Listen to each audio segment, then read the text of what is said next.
Good morning, everyone. The time is now 9:30. I will call the January 9th, 2018 meeting of the Mill Creek Township Board of Supervisors to order. Please stand for the Pledge of Allegiance.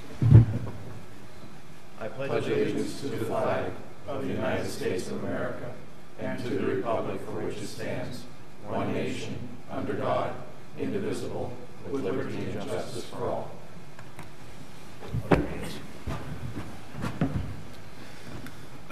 Next item on our agenda is public comment on agenda items other than development or rezoning applications. Would anyone like to comment on items on the agenda? Hearing none. The next item is approval of minutes. Gentlemen, due to a kind of a quick turnaround for our meetings and a short work week last week, we do not actually have minutes to approve for the last meeting, but we will have them for the next meeting. That's correct, yes. Next item is the approval of the bills. Are there any comments or corrections on the bills? I have none, and I'll move to approve payment of the bills. Is there a second? I'll second. Mr. Groh? I vote yes. Mr. Bach? I vote yes. And I vote yes. Next item is bids and quotations. First item is the Rec 1 Civic Plus software for website update and master contract approval from our Department of Administration. Mr. Zakrzewski? Yes, it was two pieces of software. One is Rec 1. It's a system that will allow the Parks and Rec Department to take online payments, online registrations, and we also hope to parlay that POS system into use in the admin for streetlights and in recycling for millfare receipts. Hopefully that'll work. But if nothing else, the Parks and Rec Department will be able to do much more than they currently are so you won't necessarily have to come in. The Civic Plus is website redo. We need to do this for a couple of different reasons. One is ADA compliance. Currently our website doesn't have all the things that you need, like you click on something like a picture and there's a description for people that can't see. I guess there has to be in words in case you can't hear. So there's a whole bunch of, it has all that stuff, and it also has apps so that you can download apps and be notified of events in the township and all that kind of stuff. And they are CoStar's contract 319435, so there was no bidding required. Both of these items are in the budget. Okay.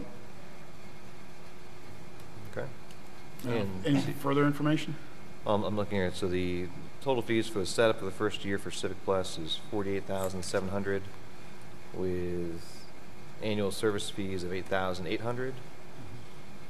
Right, but what we're doing is dividing that initial purchase up into 3 years, sort of kind of like a lease. Okay. That's, and the 22.1 is the amount that's in the budget. 22 annually for the next 3 years? Yes. Does that include the $8,800? Yes. And is that also for the Rec 1 software? No, Rec 1 we're going to buy that outrightly. And that was in the budget for the $8,000, the $4,500 maintenance software license is also in the budget. And there's also some additional funds in the budget for like installation, on-site training. Okay. All right. Any further questions regarding the Rec 1 and Civic Plus software for website updates from the board? I think it's about time we got into the 21st century here, you know, and so I got to thank everybody involved in that for the work that they've done.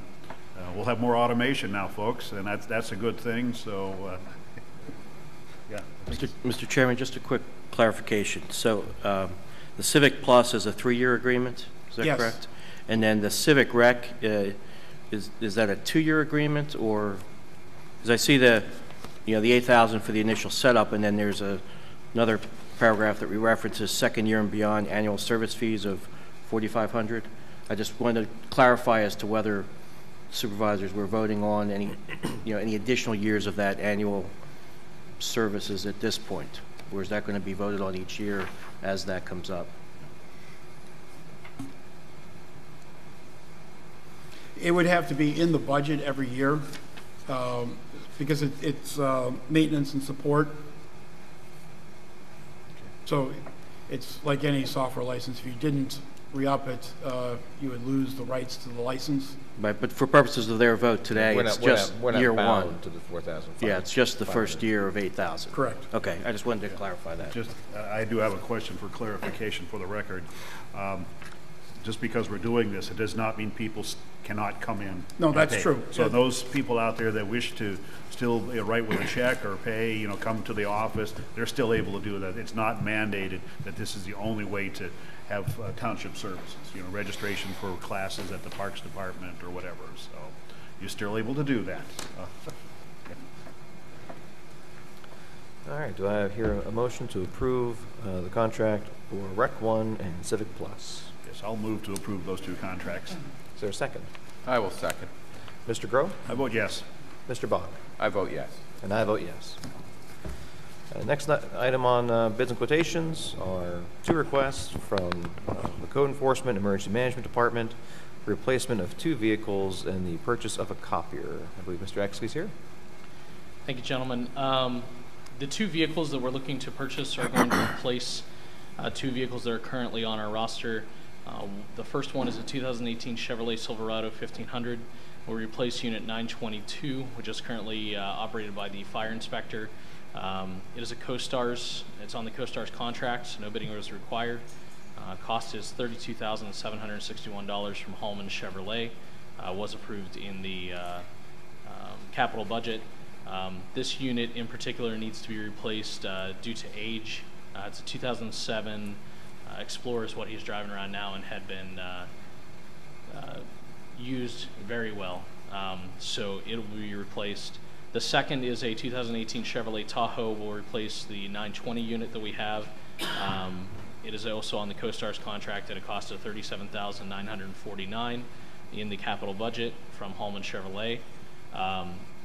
The current vehicle that is 920 right now will remain, but it will be transferred to the new property maintenance inspector as we're shifting our focus from having somebody be just in the office and in-house most of the time to we now expect this property maintenance inspector to be out on the road doing inspections and being more proactive. So we needed to obtain a vehicle for that individual.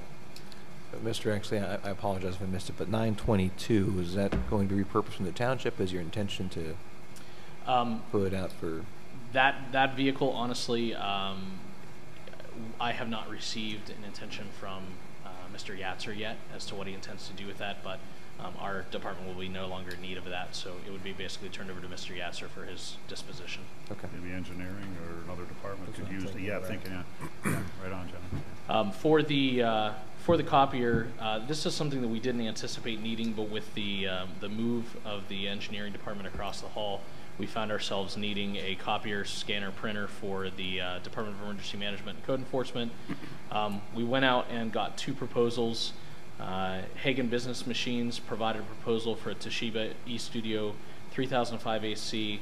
The base rate was $96.80 per month, with black and white copies costing .0082 per page and color costing .05 per page. Those rates were guaranteed for the life of a 63-month lease. We also received one from the Schwab Company, which provided a comparable Ricoh copier at a base rate of $92.10 per month. Although the black and white copies were .009 per page and color copies costing .55 per page.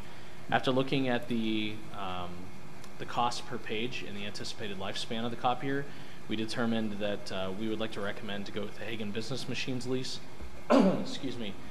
Because we believe that over the life of the lease, it will provide us actually with a cost savings, even though the base rate per month is just a little bit higher. All toner and service are part of this lease as well. Mr. Zakrzewski, is that kind of lease agreement common how we deal with purchasing these large things for administration, or is this? Yeah, we do actually have gone both ways. Sometimes we've leased and sometimes we've purchased the machines outright. We probably have more leases than we have purchases. All right, any questions from the board regarding Mr. Exley's requests? None from me. No. All right, Mark, would you prefer we have 3 separate actions on this? Or 1 action for the total request?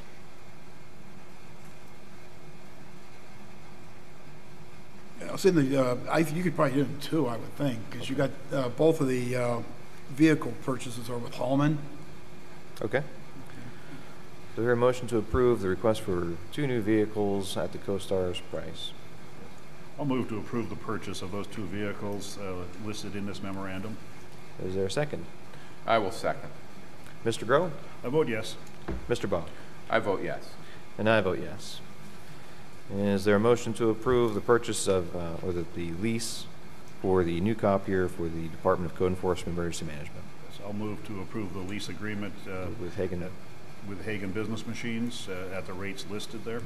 Is there a for the second? term. Yeah. I will second that. Mr. Groh? I vote yes. Mr. Bach? I vote yes. And I vote yes.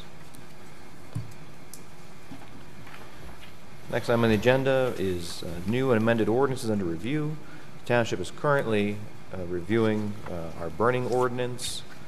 Mr. Shaw or Mr. Exley, if you would mind giving a status update to the board. Sure.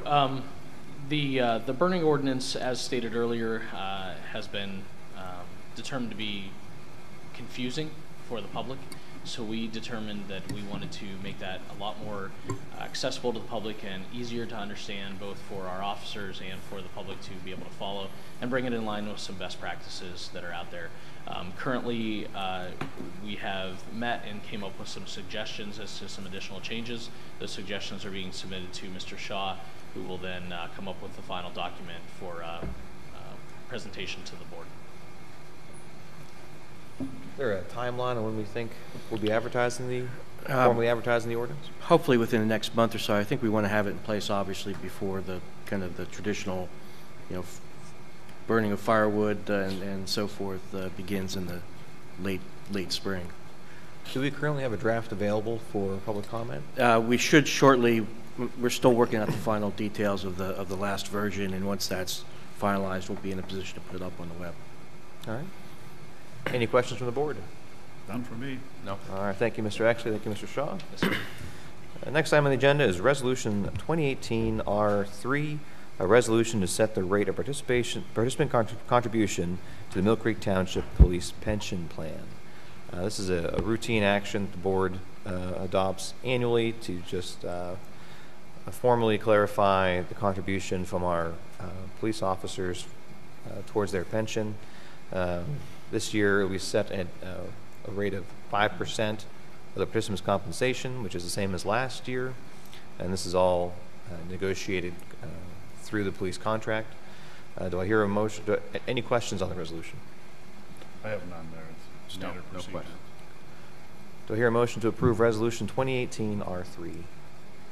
Yeah, I'll move to approve Resolution 2018-R3 dealing with the police pension plan. Is there a second? I will second. Mr. Groh? I vote yes. Mr. Bach? Vote yes. And I'll vote yes.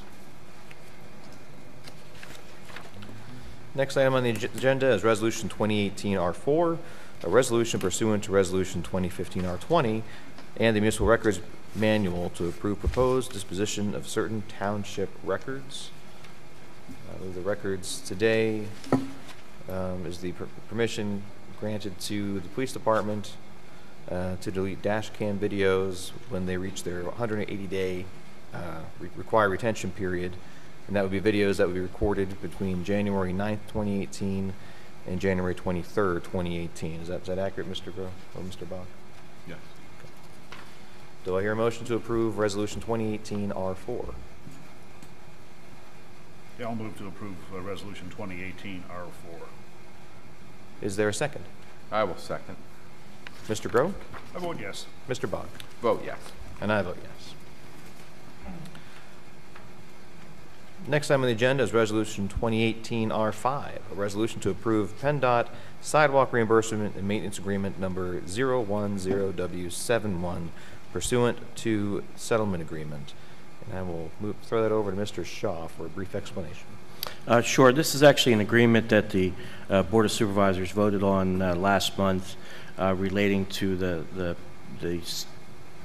PennDOT settlement agreements and voice settlement agreement under which PennDOT's going to make certain sidewalk improvements along 12th Street and 26th Street, and I believe Route 832.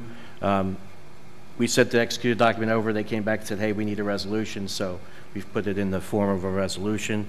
In addition, we had not identified for them the payment method under which the township wanted to pay its 20% portion. There are options A through D, so the board needs to decide what payment option to make so that we can finalize this document then. And Mr. Krzyzewski, my understanding is our options were to pay a lump sum of the match. Yes, option A is a lump sum. Option B is to spread the payments over 12 months. Option C is to get a loan from, I believe it's Penvest. And option D is to have it taken from liquid fuels funds. And my recommendations would be B, to spread it out over 12 months. Interest-free. Interest-free. Interest-free, yeah. And this locks us into, sort of, for the public's information, this is a 20% match of the total project cost. Correct. So that number shifts, but it's about, what, 200,000 is what the... At 255, I think it was. Yeah, I think it's in that range. It went up a little bit from the original estimate when the settlement agreement was executed. I think it increased by about $18,000, but it should the residents should see a substantial improvement of the sidewalk areas along those state highways. And then this is a project that is bid out and managed by PennDOT that the municipality is obligated to pay 20% of the cost towards. So, all right, do I hear a motion to approve Resolution 2018 R5 with the Board of Supervisors selecting option B as the payment option? That is option B, is B as in boy, right? That's right. Okay. Yeah, I'll move to approve Resolution 2018 R5, and it's a resolution to approve a reimbursement and maintenance agreement number 010W71 pursuant to the settlement agreement in the form of a motion. Is there a second? I will second that. Mr. Grove? I vote yes. Mr. Bach? I vote yes. And I vote yes. Next item on the agenda is the Greenman Peterson, Inc., also known as GPI, rate increase for 2018. GPI is a consultant engineering firm that we utilize for stormwater management review services. Is that accurate, Mr. Morris? That's correct. And we are in a multi-year agreement with GPI. It's a 3-year agreement, yes. This is our, oh, I'm sorry, I didn't mean to interrupt you. But that agreement has scheduled rate increases. Annually, yes, at the start of the year. And the next increase is for a 3% increase, assuming it's effective January 1, 2018. Correct. Any questions from the board? Yeah, I have a question, Rick. Is this the final year of this agreement with GPI? Yes, it is. It expires in July of this year. July of this year, so we'll be seeking RFPs again? Correct. Okay, good. We have other agencies that we can deal with here locally? Well, that isn't so simple because there are a lot of them that would have a conflict of interest because of other engineering like work urban that they're engineers doing. and yeah. Yes. Yeah, so it's going to be a challenge for us to find somebody that can work in our interest here on the matter. So, okay, that's the question I have there. Thank you. Any other questions from the board? No. Any comments, Mr. Morris? No. All right, do I hear a motion to authorize the 3% increase to our service agreement for GPI, and there is an attached schedule of a payment schedule. Yeah, I'll move to approve that rate increase there with GPI engineering firm for this year. Is there a second? I'll second. Mr. Grove? I vote yes. Mr. Bach? Vote yes. And I vote yes. The next item on the agenda is financial security reduction requests. I believe we only have one today, and it is Pan World Development Incorporated. Pan World Development Incorporated is the developer. Mr. Morris? This is for the Popeyes that's being constructed on the northwest corner of 12th and Sealinger. The present amount of security in the amount of $79,544 is held by Citizens Bank, check number 101. Now on your sheet, the reduction that is requested to is wrong. That's the 90% that they want to take off the books. So what we're looking for is to reduce the amount of security withheld from the $79,544 to 10% of that amount, which is $7,955. We recommend approval of this reduction. Okay, so they're requesting a 90% release, and you're recommending approval of the 90% release. Well, of the reduction, right, of 90% down to the 10%.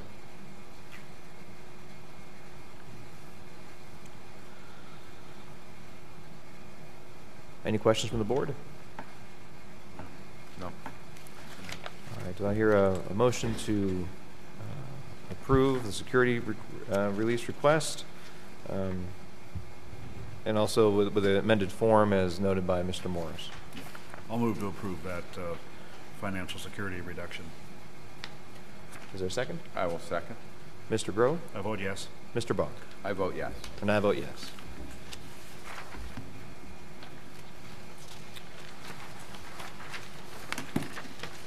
Next on our agenda is communications. First item is Erie County Tax Collection Committee appointments. Mr. Zachewski. Yes, under Act 32, which is the local tax, income tax enabling act, each municipality in Erie County has a member of the Erie County Tax Collection Committee, and we can appoint up to 3 delegates.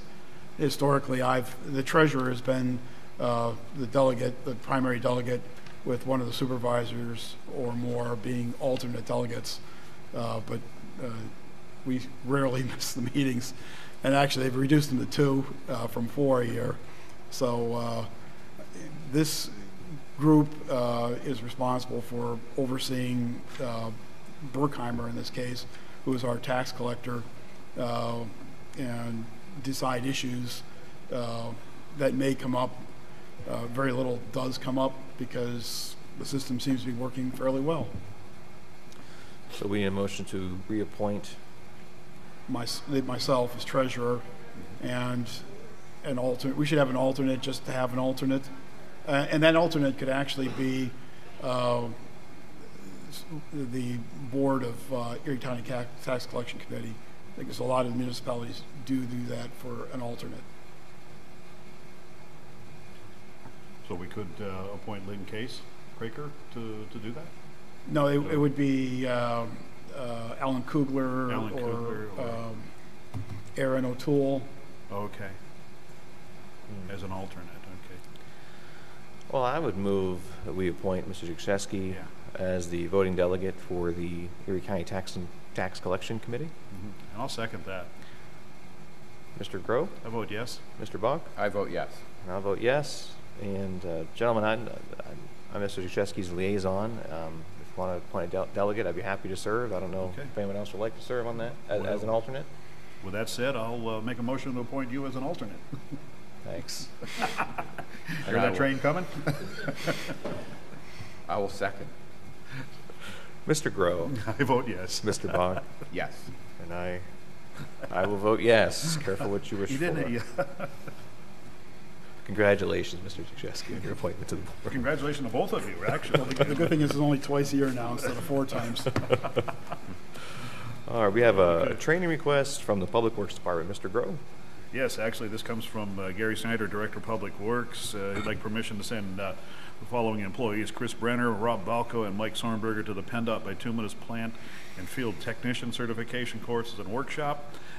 This is going to be held in State College on March 13th at a total cost of $250 per person, plus 2 nights of lodging and the use of a township vehicle. And I believe that the cost for the Penn Stater Hotel, where this is being held at, that's where they're going to have lodging, $258. Is that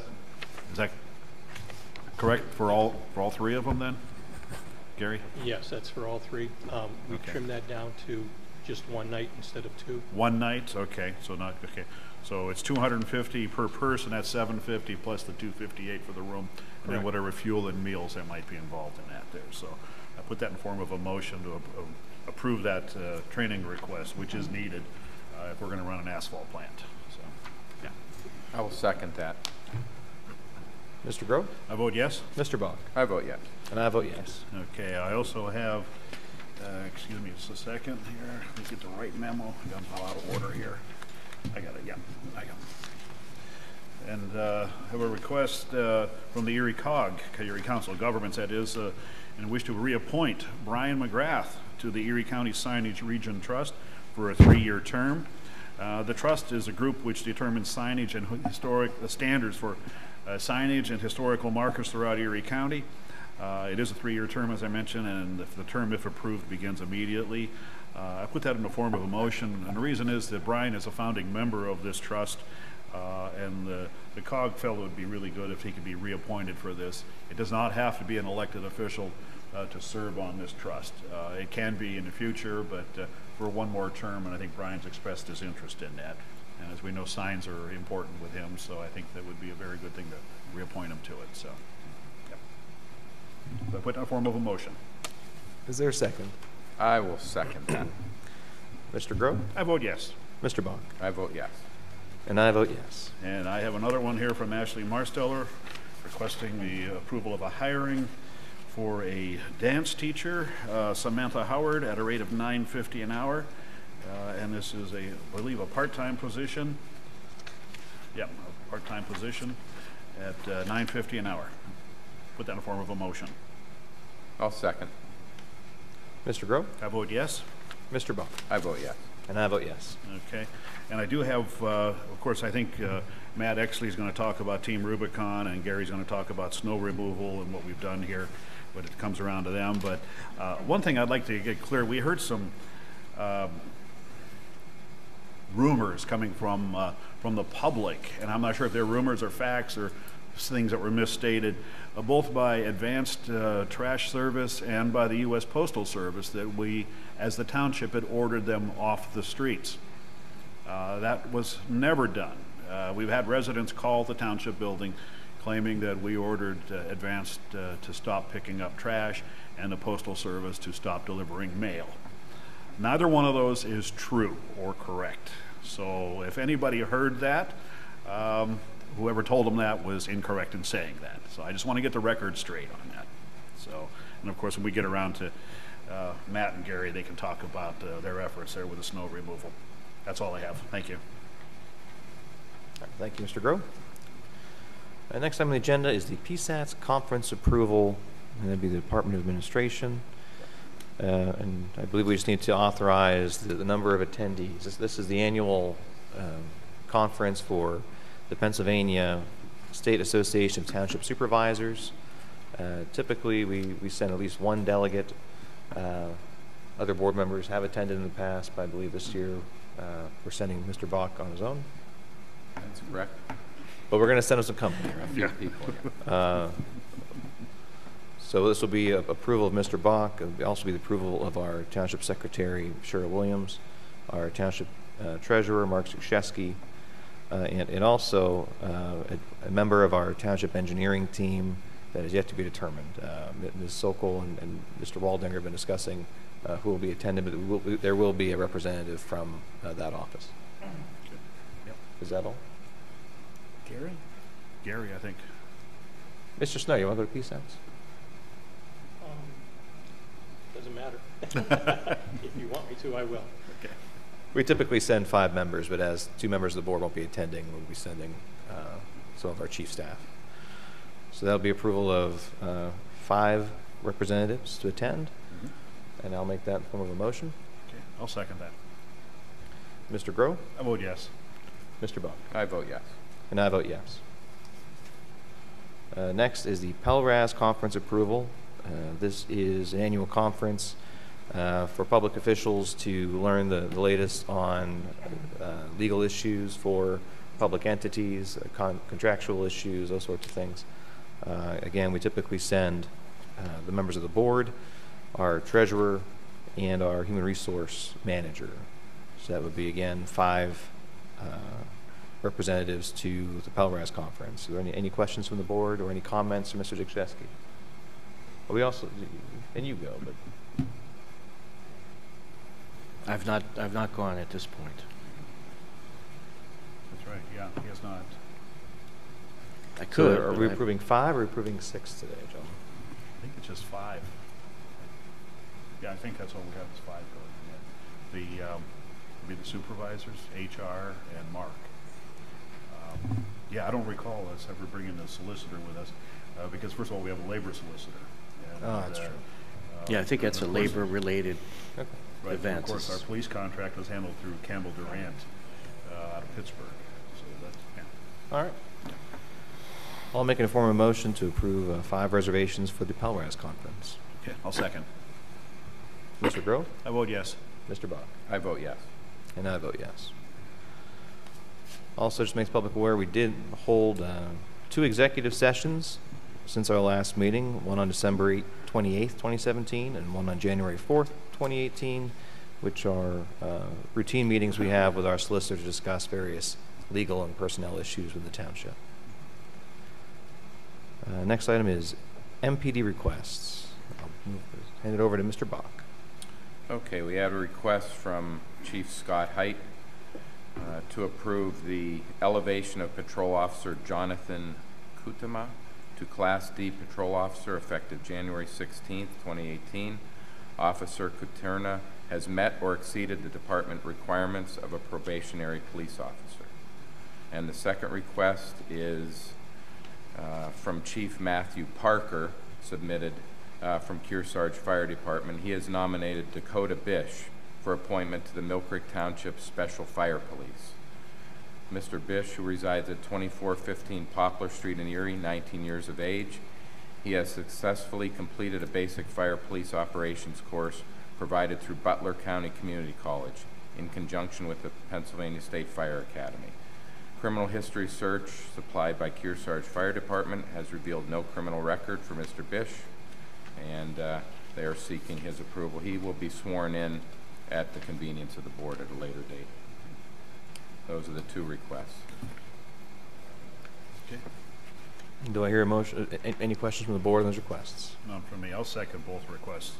I don't know if I'm going to take them separately or what. Okay. Motion and second. Mr. Grove? I vote yes.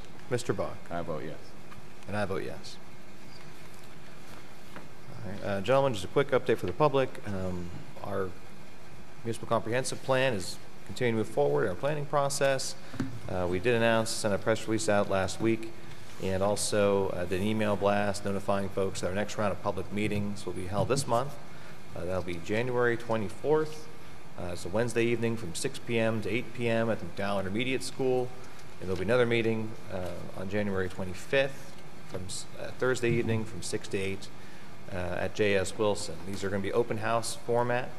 We'll have a brief presentation about where we're at with the planning process, but we'll also have tables and boards around the room for folks to, if you can't come right at 6, feel free to stop by when you can. And we will have staff and our consultant team available to answer any questions and talk about some of the ideas that have been collected so far in the process and some of the initial recommendations from our consultant team. Both meetings will feature the same program, the same presentation. We're having one on the eastern half of the township, one on the western half of the township for the convenience of our residents, but folks are welcome to attend either or both, whatever's most convenient for them. So I just want to let you guys know that's where we're at with Embrace Mill Creek. Also, I want to introduce some staff to the board. Part of our restructuring departments, we've done some adjustments to our zoning office, our engineering office. We've actually created 2 new positions, combined positions into a zoning and development officer and an assistant zoning and development officer. And I'd just like to introduce our new zoning and development officer, Mr. Matthew Puz. I want him to come up. You want to come up, Matt, and say hi to everybody? Matt was actually sworn in yesterday. Right there. Mr. Groh wants to have a secondary interview process right now. He wants No, we just so what want to exactly say we do you know? Yeah, we stole them from the city. Okay, how's that sound? I think it was a very pleasant donation from the new Yes. administration. Yes, Very- that's right. Oh, good morning. My name is Welcome Matthew aboard. Puz, and I am your new zoning and development officer. Okay. Any questions, please let me know. Okay, welcome aboard. Thank you. And Matt has 6 years' experience as a zoning officer in the city of Erie. He was also chair of the Erie County Code Enforcement Committee, I believe. And previous to that, worked as a land development planner for the Erie County Department of Planning. So welcome aboard, Matt. And I also recognize Ms. Julie Maggio, who's being promoted to the Assistant Zoning and Development Officer. Julie has been an excellent part of our team, and we really look forward to having Matt and Julie in these new positions to help advance both our zoning ordinances and our comprehensive plan. So, Julie. Hi, Julie Maggio, Assistant Zoning and Development Officer. Okay. Looking forward to a great 2018. Yep. And you've been with us, what, 19 years, 20 years? 18 Yes. years, okay. So just want to recognize the new team we have in place under Mr. Waldinger. So I think we've got some great staff in place. I don't think so. I don't know. For it. Okay. Emma, have you been introduced to the public yet? Okay. New Township Engineer, Emma George. Please come forward. Sorry, I thought we thought we might have introduced you before. Yeah, also as part of that, we've expanded our engineering office. So Emma George is our new project engineer. And I believe Ms. Sokol and Mr. Morris have you focused on stormwater issues. That's right. So, they keep getting younger and younger. You know, it's like when I go to the doctor. You know. So I just wanted to welcome the new staff and announce kind of some new restructurings for the public. So thank you all for your service to the township. Looking forward to working with you next year. Yep. And that is all I have, gentlemen.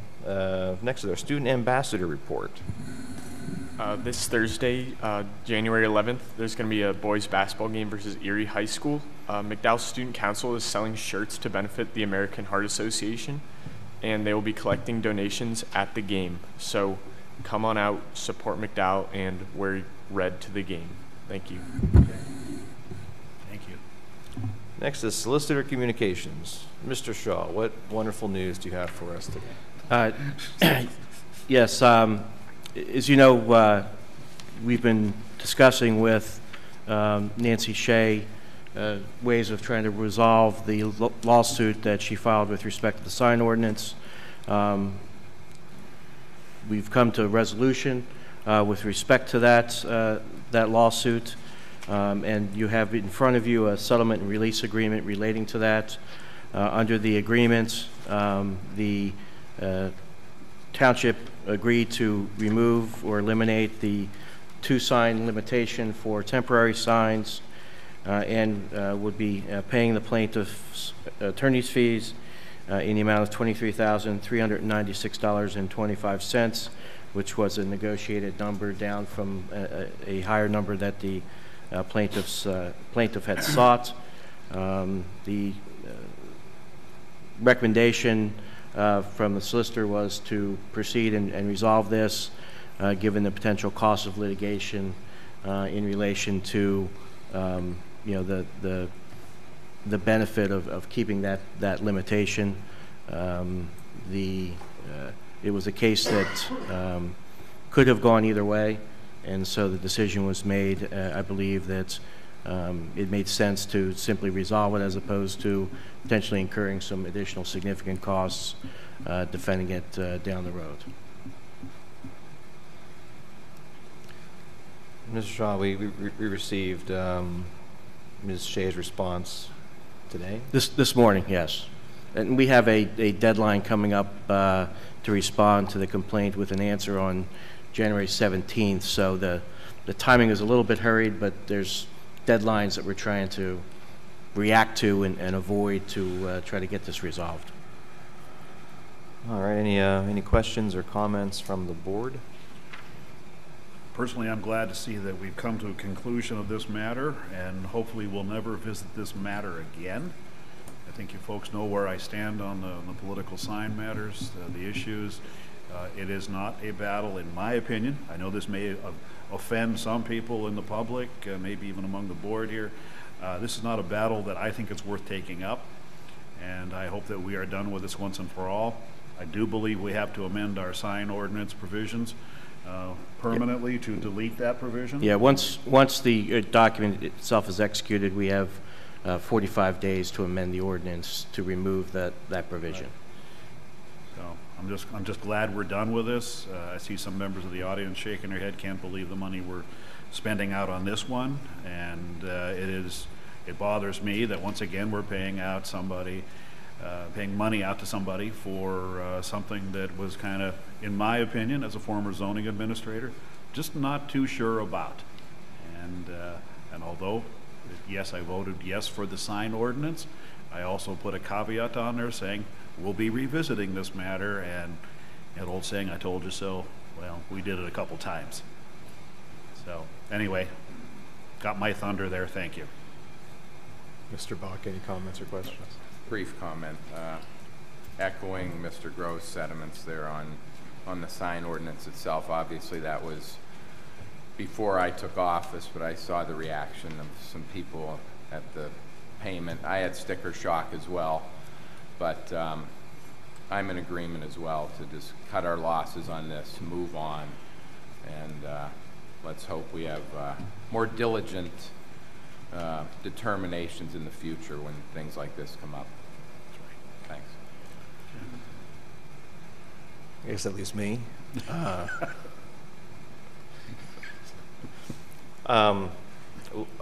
Just for some history for the media and folks who might not be as aware of this, we did have a sign ordinance previously in effect in Oak Brook Township that I think most would agree was a common sense ordinance regarding political signs.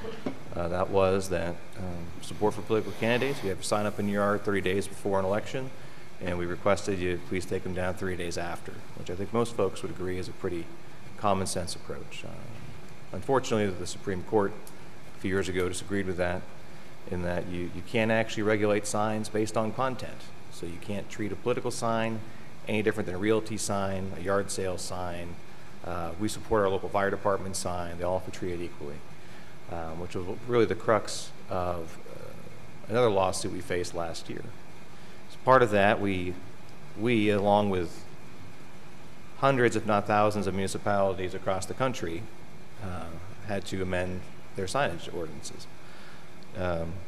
When we reviewed those ordinances to see what would be a measure that would make sense, we determined was we limited the size of political signs. We had large billboards in residential districts. We had individuals constructing 15-foot high signs in the public right-of-way.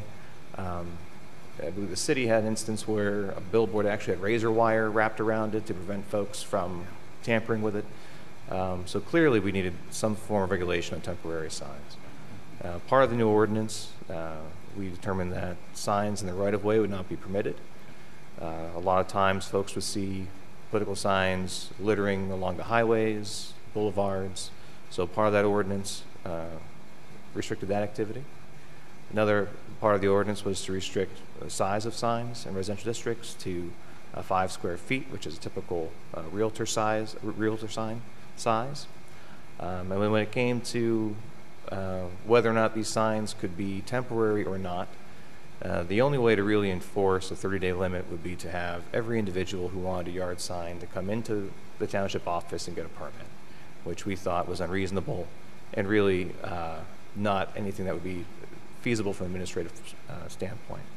So at that time, the board, and I will note Mr. Grove's comments, myself and Mr. McGrath felt that having yard signs year-round would be something that would be fine within the ordinance, but we did feel, because of concerns from residents of sign littering essentially, that setting a limit to the number of signs seemed to be another common sense approach. So you could have a sign in your yard all year round, but we felt limiting it to 2 would be a reasonable compromise. Unfortunately, during review of the ordinance, some slipped through the cracks. Our legal team missed that there was already a case in, I believe, was it a district court or a circuit court, Mr. Shaw? There were cases on each side. One was a district court, one was a circuit court. Regarding number of signs. So there was contention, even in the courts, among limiting the number of signs the board was unaware of at the time, which is the premise of this lawsuit. So while I stand by the ordinance, I believe we did do our due diligence as a board. Unfortunately, a specific legal case was missed in the research review, which left us open to this particular issue, which I hope will be the last one that we have. So I hope. So that's the history of the sign ordinance for folks, the rationale behind the ordinance we currently have in place. And I will say that I think the revised ordinance was a success.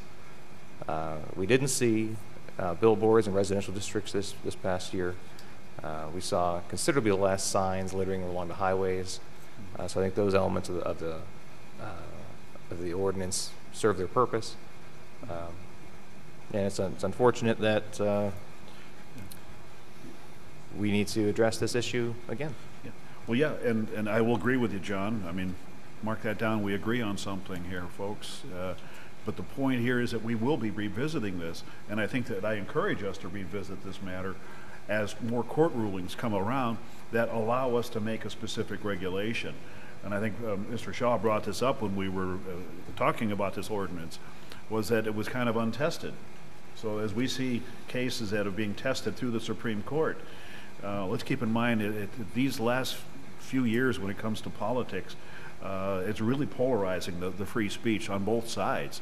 And that's what we've become, is, you know, pretty much a society of extremes either way, and both wanting to push their own ideas of what free speech is all about. Sometimes it's political, sometimes it's religious, sometimes it's everything else included in that. So it seems like this is always being tested, and I think Mr. Shaw would back me up that there's always going to be new court rulings from the U.S. Supreme Court, if not there, from the state Supreme Court, regarding free speech and what our limitations are as a municipality in regulating that. So I do think, and I encourage us, that should there be a ruling coming up that would help us enforce this ordinance, or to back us up on something, that we feel good on that there, and we could even possibly tweak our ordinance to include that provision based on that court ruling. So not all is gone on this here, folks. So I just want to make that clarification. So. Thank you, Mr. Grove. And I would add, you know, the challenge in putting that ordinance together was not many municipalities had done it yet. And so there really wasn't a model necessarily to follow, and frankly, the versions that were out there had sign limit numbers in them. Mm-hmm. Some were even more restrictive than what ours, ended up having. So it does present a challenge, and what's protected First Amendment speech can be somewhat amorphous and very subjective. So. Right. Okay. Any other comments from the board?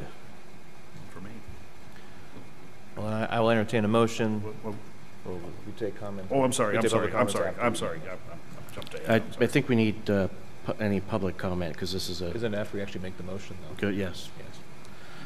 Do I hear a motion to approve the settlement and release agreement with Nancy Shea regarding her suit over signs to pay a settlement amount of $23,396.25, and also agreeing to amend our sign ordinance to remove the 2-sign limit?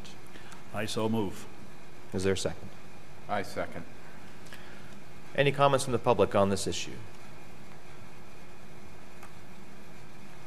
Hearing none. Mr. Groh? I vote yes. Mr. Bach? I vote yes. And I vote yes. Any other good news, Mark? Nothing further.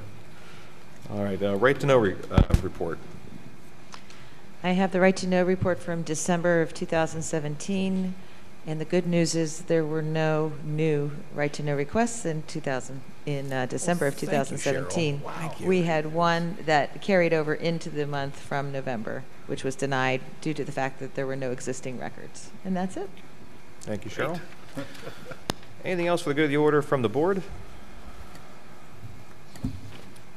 No, sir. Any reports from staff? I think Matt and Gary were going to have some comments.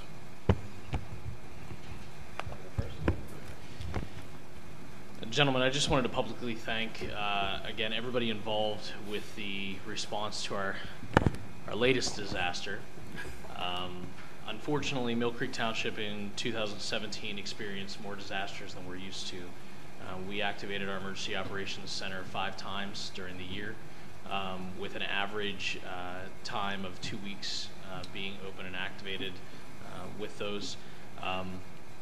During the most recent storm, we experienced things that I hadn't in my career, including the request from the township to the county to activate the National Guard due to the roadway conditions that we had, the sheer amount of snow that was falling, and emergency vehicles that were unable to navigate through.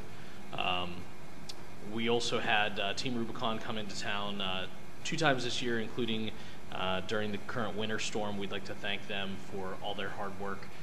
They've been phenomenal, and we feel very humbled because during this storm that they came in, they actually indicated, the county had originally requested them, and they indicated to the county that due to their interaction with Mill Creek Township during the tornado, that they actually wanted to set up their base of operations within the township and work with us.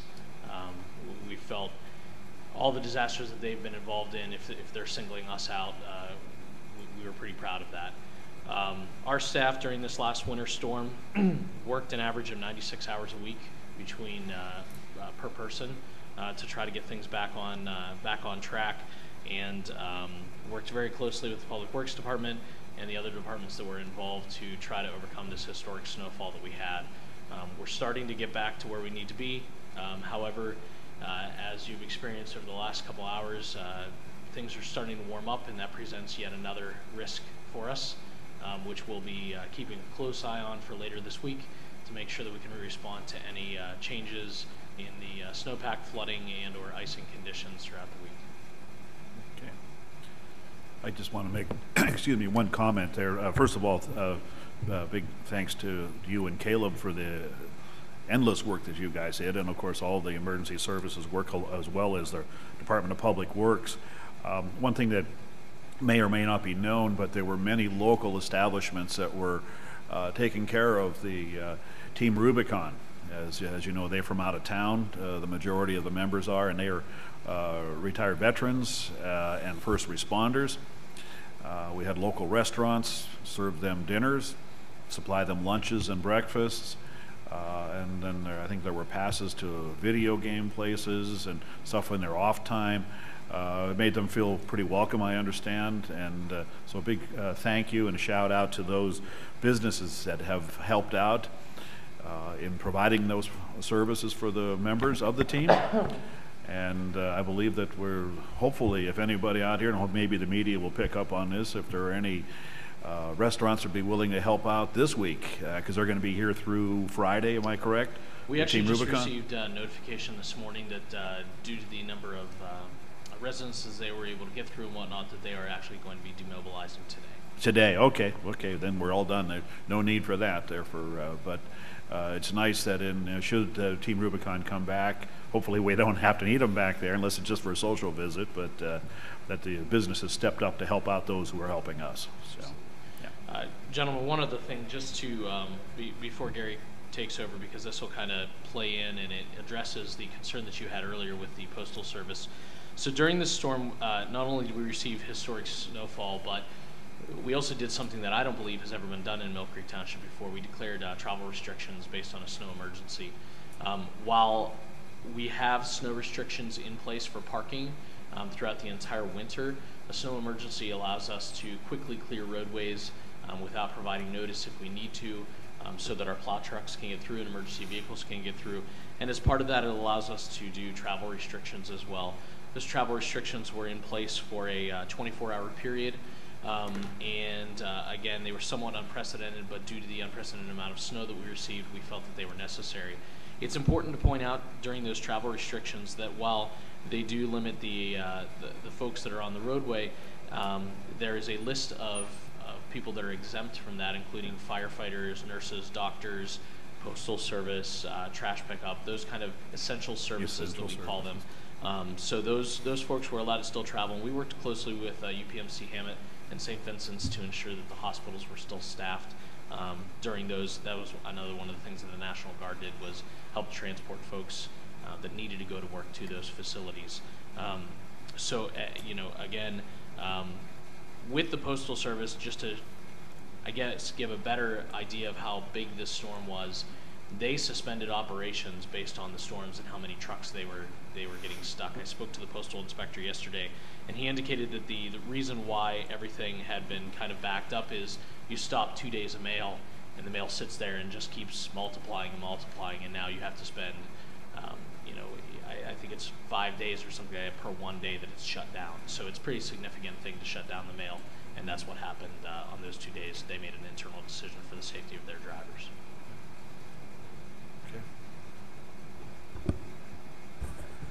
Morning, gentlemen. As we all know, this storm hit us at probably the worst possible time. Started Christmas Eve, and it went on for a good number of days. On top of that, we got hit with very cold temperatures, making the snow hard packed. The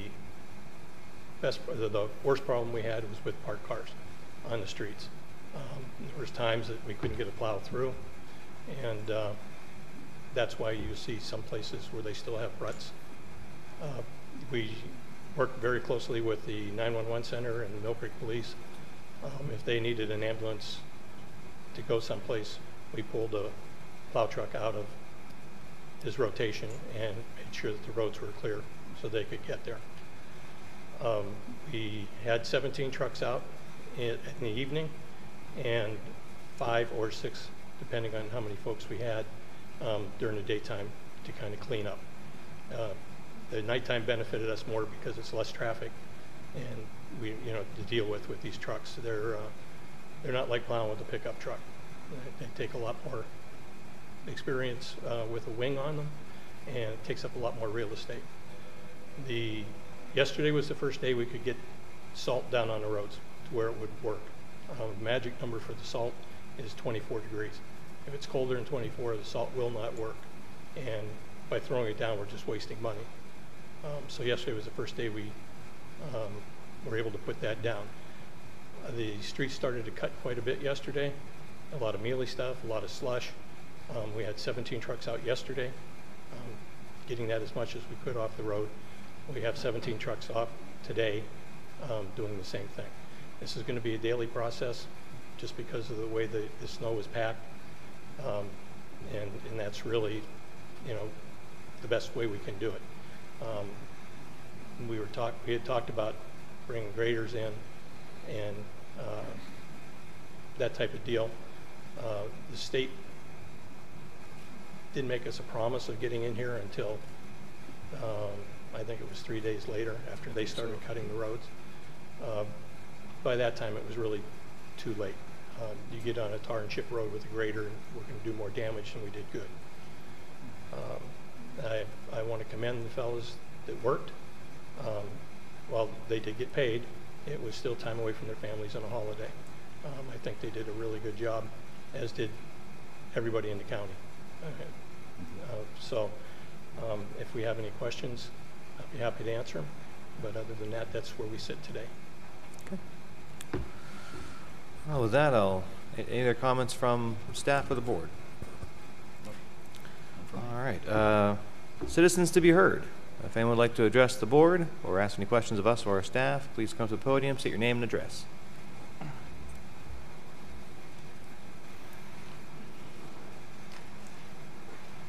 My name is Gary Bear, 4045 Fiver Drive. I got 2 points. One point is what you just addressed, and which I addressed with you the last session. I would like to know under what state ordinance, local ordinance, did you have the authority at your level to declare no one's on the road, and only a unique type of vehicle can be on that road? When you look at the ordinance was in fact invalid because it had no snow emergency routes. The state has still emergency routes. You did not have signage on any route that would be emergency that the township would have. The state did not invoke any restrictions on travel. So if you would please, not necessarily at this time, cite to me and to the public, because you're bringing us open to much bigger liability than that ridiculous 2-sign ordinance problem of $23,000. Because I envision where you could cause extreme liability for what you proposed, what you did. Mr. Bear, That's my opinion. Can I just like to request one thing. Mr. Exley is hired by us to do a job and to enforce ordinances. So if there's an issue with an ordinance, it's us. It's not Matt. It's the board. So Mr. Exley, I think, did an exemplary job. I'm not talking about the job he did. I'm talking about the quoting of the ordinance that was put out on TV that didn't exist. It's an ordinance. I already talked to Mr. Shaw about this at the last session, and he was going to address it. But to say that was, a good thing to do, it may have been a good thing to request. I'm not arguing about that. Stay off the road, it's a dangerous situation. But when there are fines and potential confinement, because you can see where someone comes up and says, hey, you can't drive that kind of vehicle because it was specified a four-wheel job with a snow tire. And what is the definition of the snow tire when you look at the state ordinance on what 75 or what that thing is? It doesn't exist. Mm-hmm. And so you don't have the proper things in place to enforce such a thing without it being an ordinance. Well, Mr. Bry, I don't disagree that we should be revising the wording of that ordinance. And the only defense I have myself, and I think Mr. Grove, Mr. Bach may have, is Mr. Exley stated, that ordinance has never been invoked before. It was developed by previous boards, so and I just want to state that we have had comments about that. We will review that. But the thing about it is that the prior ordinance had specified a snow road. This says go to this section, and there was nothing there. It's the Code 360 revisions that have deleted a lot of stuff that was perhaps valid, but it wasn't valid.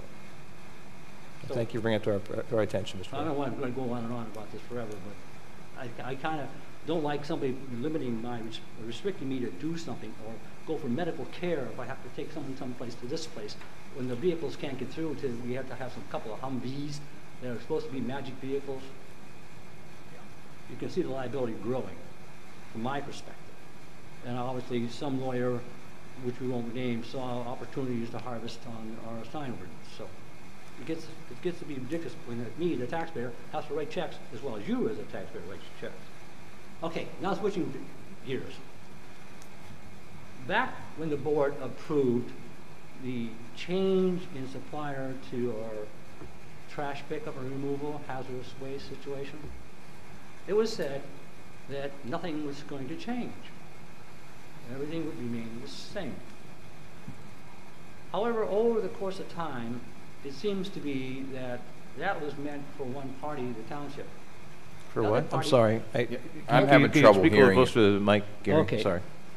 I start out with the ordinance that we passed that changed who was the supplier, advanced disposal. And at that time, you said, the board said that everything would remain the same. And I thought that was cool. All right, we'll see this a few dollars. But that was, I guess, a perception of the board. Everything would remain the same.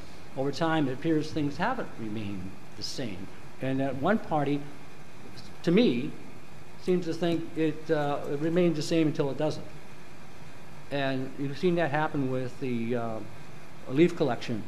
You've seen it happen with what they pick up and how they treat things. You've seen it happen in just hazardous waste removal from home. You folks, the township, put out a nice thing in Mill Creek. And in that, the last issue that I received, it said acceptable materials and what you could do for that in a pickup. Well, we paid for that in our bill. And that was supposed to be part of that bill that the price stayed the same. When I called, the person wasn't even aware of the rules of that. They said, well, I'm allowed to have one item per month. I said, no. That's not right. That might be one large item. You're talking about the normal thing, but as far as hazardous waste, no. They had to go check. And they found out, oh, yes, you can. You can have more than one. I said, well, I have 7 fluorescent light bulbs. They said, that's fine. So, blah, blah, blah. So they schedule it. It's supposed to be today. Then I get this with the package the other day, delayed because of the weather. and it says that I can have 5 light bulbs, and any more light bulbs will cost you $10 each for pickup.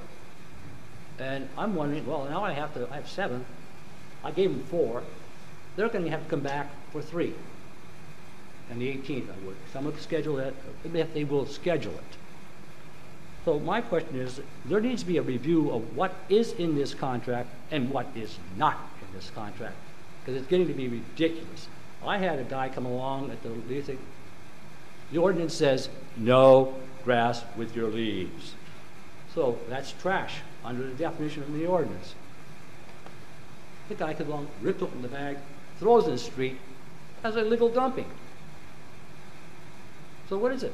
What is this? And I wish we'd straighten this thing out, because I'm not the only one in our neighborhood that's going nuts over this. It's really something that shouldn't be an issue at all.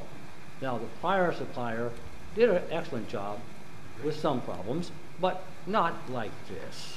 Gentlemen, this is getting to be a political nonsense. So, that's my opinion, that's my input to you.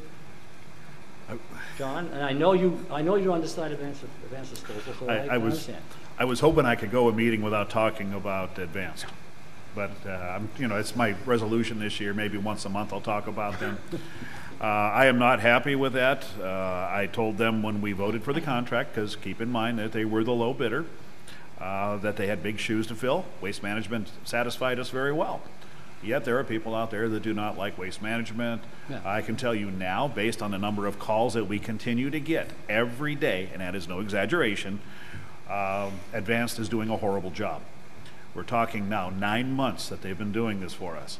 The lack of performance is an indicator that I don't think they're able to do this job for us. That's just my own opinion on that. Would there be an action to possibly nullify this contract? If there was a way legally doing it, we'd probably check into that. I can further say that based on the lack of performance, that if it were an employee under a probationary period, they'd have been gone a long time ago. Well, that's just my view on that. No business would have a contract. I can't imagine having a contract where one side follows it, the other side does what it does when it wants to do what it does. Exactly. So what are who is responsible for administrating this contract? I'm not familiar with the structure in the township to say, and I'm not trying to point fingers, but what is the process to get that thing straightened out? Why is it that general manager, or whatever his name is, or whoever is in control of that thing, coming forth? Because I don't know if we're talking to a call center or I'm actually talking to a employee of that group. It's like calling the IRS. You'll get 10 different answers. That's the problem. Well, the only comment I have, Mr. Bear, is the contract is generally administered by our Public Services Department in consultation with our solicitor, Mr. Shaw. And I will tell you that all the complaints are documented and addressed. As far as failure to perform, we've had several meetings with Advanced, and there is no documented amount that we've felt warranted any kind of action against Advanced Disposal or any kind of action on our part that would justify canceling the contract. Is that true, Mr. Shaw? Is that accurate? At this point, I mean, obviously, as time progresses and, incidents of problems continue to build and grow, you get closer to that point where you can say, okay, you're not performing. But it's, the determination of whether they've performed or not, they're generally performing. You have incidents, here and there of problems. And then the question becomes, at what point does all of that get to be enough to say you're not performing? There's 16,000 customers that they're picking up on a weekly basis. If 1% have a problem, that's a lot of phone calls that the township gets. But is that enough to say you're not performing? Well, it goes and calls into it's play. A sliding Training scale. Their pickup people too, because if each truck driver decides that he's going to do one way or another, And Mr. That- Bear, yeah. Well, and all of those things are brought to their attention, and we've been trying to work with Advance to improve things. I think certain things have improved, certain things haven't, and that's a continuing process. And Mr. Bear, I don't mean to be rude. We did not set the timer clock. I think we have given you Oh, almost 10 or okay. 15 Thank minutes you at this very point. Thank you. But if you do have, if you would like to, Mr. Bear, if you would like to stop by the Public Services Department and formally inform them of your concern, they will look into it and we'll review it. Okay. Any other comments or questions from the public? Hearing none, I will entertain a motion to adjourn. I'll move to adjourn at 10:40 a.m. Is there a second? I will second. We are adjourned. Thank you, everyone. You're watching the Mill Creek Government Channel, powered by WQLN Public Media.